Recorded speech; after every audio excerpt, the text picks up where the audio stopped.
بہت ساری مشکلات کا سامنا ہے، اور بحیثیت گورنر سندھ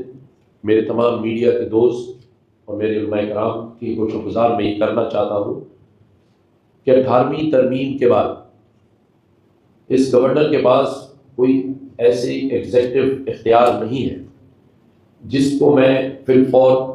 استعمال میں لا سکوں، لیکن کیونکہ میں صوبے کا آئینی سربراہ ہوں اور الحمدللہ جس کام کے لیے بھی ہم نے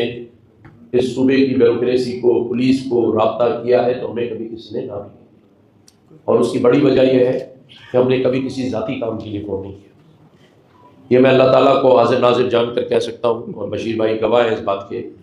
کہ میں نے 3 سالوں میں اپنی پراپرٹی بیچ کر اس گورنر ہاؤس میں افطار ڈنر کا اہتمام کیا ہے، ذاتی پراپرٹی بیچ کر۔ 3 سالوں میں میں نے تنخواہ نہیں لی، اور ان 3 سالوں میں میں نے اپنے ذاتی کاروبار کو فروغ دینے کے لیے اس شہر کی کسی بھی تاجر برادری، بیوروکریسی سے رابطہ نہیں کیا۔ اور یہ میں اس لیے بتا رہا ہوں کہ بعض لوگ اس غلط فہمی میں رہتے ہیں کہ شاید میں نے یہاں بیٹھ کر